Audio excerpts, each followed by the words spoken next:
yang pertama. Assalamualaikum Ustaz Uday yang saya hormati. Bukankah ajal maut semuanya Allah yang tentukan? Video ini membuat saya menjadi depres, anxiety.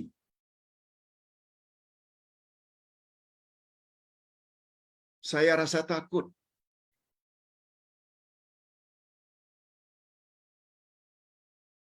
Membuat saya jadi gelisah. Beliau sertakan video tersebut. Tak perlulah Ustaz tayangkan di sini. Tapi menggambarkan seorang jemaah dari Nusantara, tak usah kita sebut negaranya. Begitu turun dari kapal terbang balik haji, begitu happy,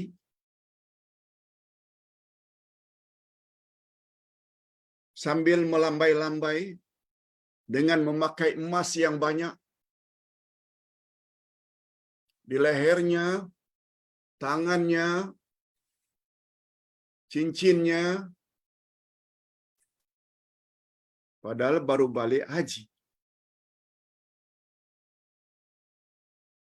Timbul pertanyaan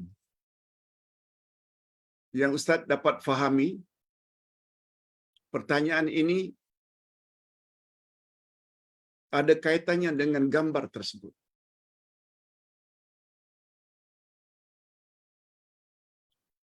Betul hadirin dan hadirat, kita semua tahu Allah berfirman, A'udzubillahi minasyaitonirrajim. Kullu nafsin dha'iqatul maut. Tiap-tiap yang bernyawa pasti mati. Dan kedatangan mati itu kita tak tahu. Mungkin ketika dia sedang membangga-banggakan emas yang dia beli dari Mekah atau Madinah, langsung dicabut nyawanya. Itu yang membuat penanya rasa takut, bimbang.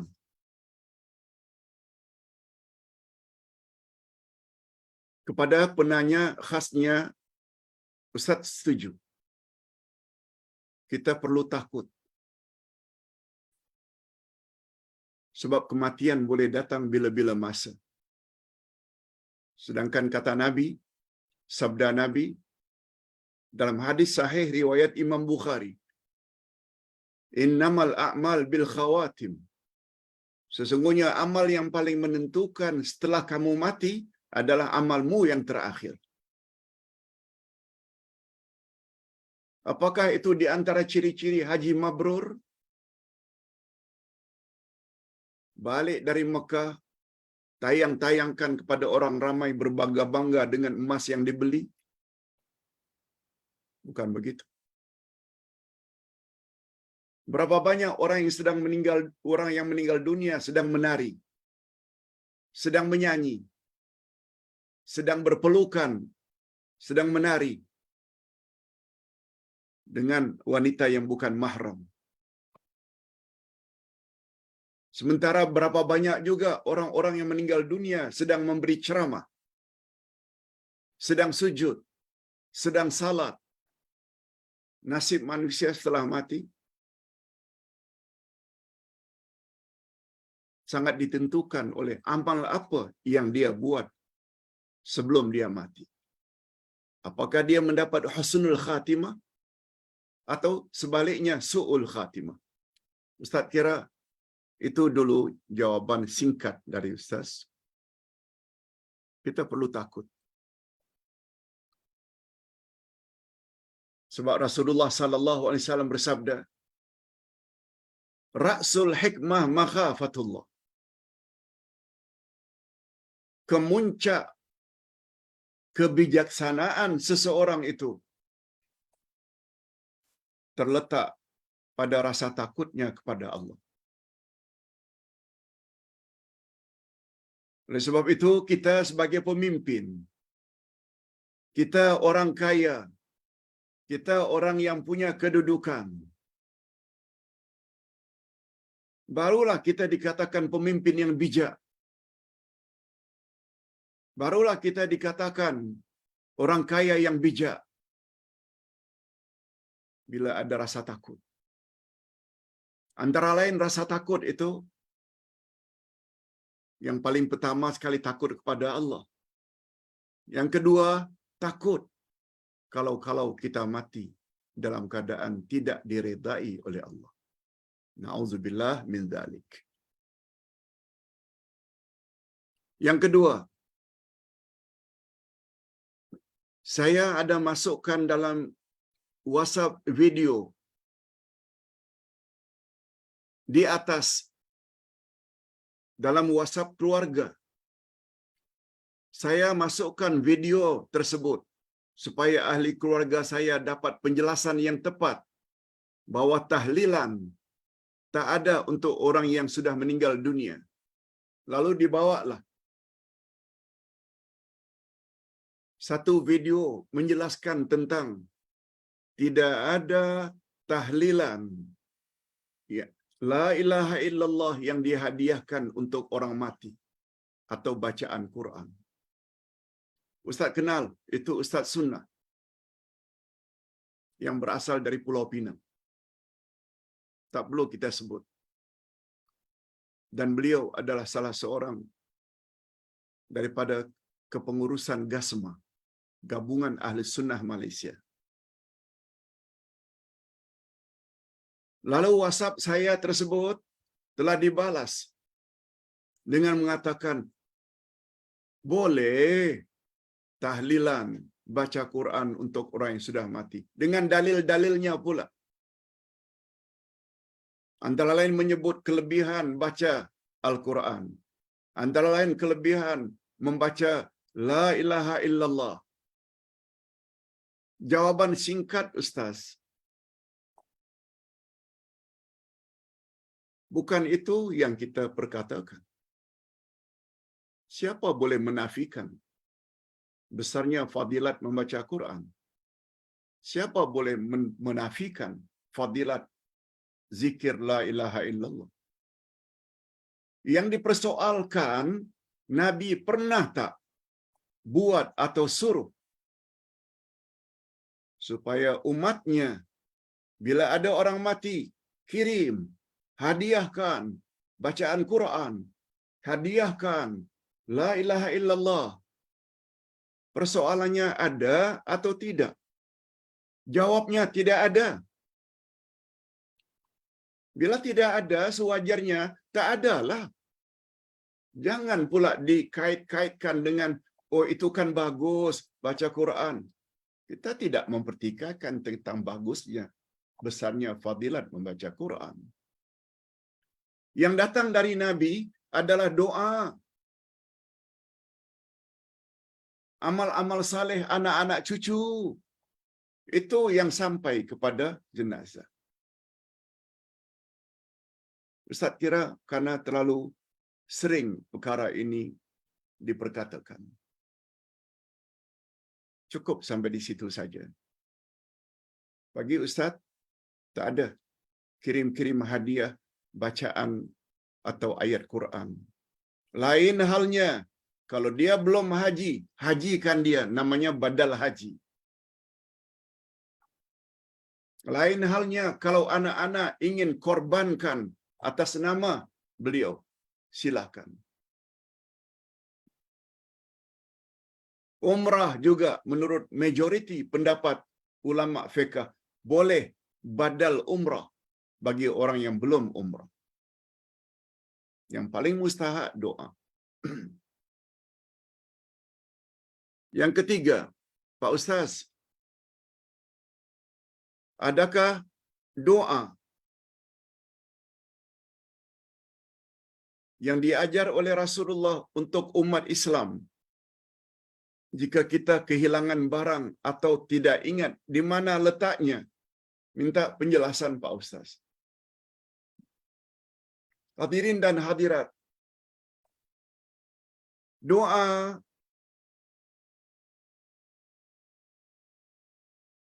kalau kita ikut apa yang diajar oleh Nabi boleh, dan itu sangat bagus. Tetapi bab doa ini lebih umum. Tak semestinya kita berdoa exactly macam yang Nabi ajar. Sebab doa ada kaitannya dengan keperluan. Malah kita boleh berdoa kepada Allah dalam bahasa kita. Ya Allah, aku tidak ingat di mana kunci kereta aku telah letak. Tolong beri kepadaku ingatan. Boleh. Yang penting minta kepada Allah. Sebab doa itu ibadat. Cuma secara umum pandangan para ulama, yang paling baik doa itu bila kita bertawasul dengan nama-nama Allah. Seperti minta dihindarkan dari malapetaka. Ya Hayyu Ya Qayyum birahmatika astaghith. Wahai Allah yang Maha Hidup, lagi mengurus makhluk terus-menerus, dengan berkat rahmat-Mu, aku mohon dilindungi daripada musibah atau malapetaka. Yes, itu datang dari Nabi. Kita minta umpamanya kepada Allah agar disayangi, dicintai, dikasihi. Ya Rahman, Ya Rahim, irhamni. Wahai Allah yang Maha Pengasih lagi Maha Penyayang, kasihi dan sayangilah daku. Boleh? Ya Razzaq, urzuqni rizqan halalan tayyiba. Wahai yang Maha Pemberi rezeki, limpahkanlah rezeki kepadaku yang halal lagi diberkati. Boleh? Nah, dalam hal ini, dalam buku yang Ustaz tulis, lihat nama Allah yang terakhir, yaitu nama Allah yang ke-99. Ustaz ada tulis, doa yang bagus bila kita kehilangan sesuatu.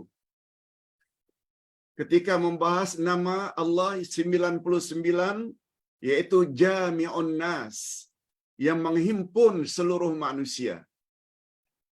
Lalu pada muka surat yang ke-890, Ustaz ada sebut, apabila seseorang kehilangan sesuatu barang dan tidak dapat dikesan, maka sesetengah ulama, Ustaz tidak sebut Rasul, sesetengah ulama menganjurkan supaya berdoa dengan menggunakan nama Allah ini, Jami'un Nas.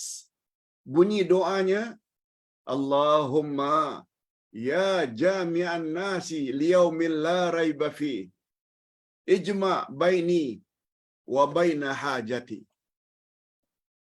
Wahai Allah yang menghimpun seluruh manusia pada hari yang tidak diragukan lagi, yaitu hari kiamat, himpunkanlah antara aku dengan barang yang aku hajatkan. Niat waktu itu, kunci yang hilang ke,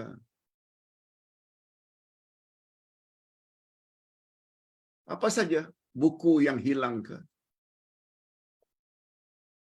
Ustaz selalu amalkan. Lebih-lebih lagi ketika menulis nota, menulis buku. Teringat ketika menulis, ya Allah, ada satu amalan atau sabda Nabi yang berkaitan dengan perkara ini, terdapat dalam buku itu. Nah, buku karena terlalu banyak, tak tahu yang mana satu, tak dicari. Baca. Ya Allahumma ya jami'an nasi liyaumil la raiba fi, ijma' baini wa baina hajati. Ya Allah, tolong Engkau tunjukkan di mana buku itu. Aku sangat berhajat sebab sedang menulis perkara yang berkaitan. Alhamdulillah, begitu baca saja sekali, dua kali, langsung saja menuju ke bahagian tertentu. Sekali buka, itulah dia bukunya. Allahu Akbar. Baca doa tadi, bila kita kehilangan apa saja. Kehilangan cucu ke, ketika di mall, kehilangan anak ke, kehilangan baju ke, kehilangan kunci ke, kehilangan buku ke, baca. Insya Allah, Allah kabulkan. Dan terakhir, ini pertanyaan yang terakhir, oh bukan terakhir, second last. Pak Ustaz, kita sering mendengar kematian yang disebabkan oleh kemalangan maut. Mati. Kemalangan, accident. Sekiranya seseorang itu memandu dengan cuai, speedy, terlalu laju, dan tidak berdisiplin, mungkin juga karena mabuk atau terkesan dengan dadah. Adakah akibat kematian orang lain yang mengakibatkan orang lain atau dirinya sendiri akibat perbuatan dan sikap tersebut? Apakah itu dianggap membunuh diri atau membunuh orang lain? Itu pertanyaan. Yes. Bagi pandangan Ustaz, dia dapat dosa seperti membunuh orang lain. Itu sebabnya berhati-hati.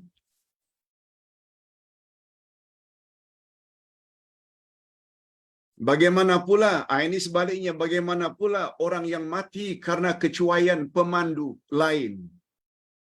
Pemandu lain yang cuai, bukan dia. Dia jalan betul. Adakah dia digolongkan sebagai mati mengejut dan mendapat syahid dunia? Mohon pencerahan Pak Ustaz. Ya, bagi yang kedua ini, dia tidak berdosa, malah dia akan mendapat ganjaran mati syahid dunia, yang insya Allah dia akan selamat di alam kubur. Bukan syahid akhirat ya. Syahid akhirat mereka tidak dikafankan, mereka tidak dimandikan, hanya salat dan kebumikan saja. Seperti orang mati dalam peperangan membela agama. Itu mati syahid dunia akhirat. Tapi kalau dunia saja, seperti kematian karena melahirkan anak, kematian karena terjatuh, kematian karena mati lemas, semuanya itu dipanggil dengan syahid dunia, yang insya Allah mereka diringankan daripada azab kubur. Nah, yang terakhir, pertanyaan yang terakhir, ada dua pertanyaan. Tapi pertanyaan ini berkaitan. Pak Ustaz, adakah kita dibangkitkan dari kubur kelak pada umur kita meninggal dunia ketika itu? Yang kedua, Ustaz ada sebut umur kita kelak di syurga rata-rata 30-an. Bilakah yang kita diberi umur muda itu? Hadirin dan hadirat, riwayat yang datang dari Nabi SAW hanya menyebut tentang umur masuk syurga, bukan umur ketika bangkit. Bukan. Juga Nabi tidak sebut umur manusia di neraka. Nabi hanya sebut umur orang dalam syurga sekitar 30 ke 33. 30 hingga 33. Hadis sahih. Rupanya setelah kita kaji dengan lebih mendalam, rupanya setelah mendapat penyelidikan di dunia barat bahwa nikmat dapat dirasakan oleh seseorang insan memang pada umur sekitar 30-33. Itu pandangan saintis, pendapat saintis, sangat bersesuaian dengan hadis Nabi sallallahu alaihi wasallam. Karena syurga, kata Nabi, mala ainun ra'at wala uzunun sami'at wala khatara fi balil bashar. Keindahan syurga itu apa yang matamu tak pernah tengok, apa yang telingamu tak pernah dengar, apa yang fikiranmu tak dapat fikirkan, kehebatan dalam syurga. Pasangan hidup, hiburan, makanan. Lalu kita pula dalam syurga, dalam umur itu. Allahu Akbar, Allahu Akbar. Minta maaf kepada yang bertanya, seorang profesor, Ustaz tidak dapat sebut berapa umur ketika kita bangkit dari kubur. Berapa umur ketika kita berada dalam neraka. Semua perkara tersebut tidak disebut oleh Nabi, kita tak akan sebut. Yang disebut oleh Nabi hanya umur manusia dalam syurga. Ustaz hanya dapat jawab itu. Mudah-mudahan apa yang kita sampaikan ada jugalah manfaatnya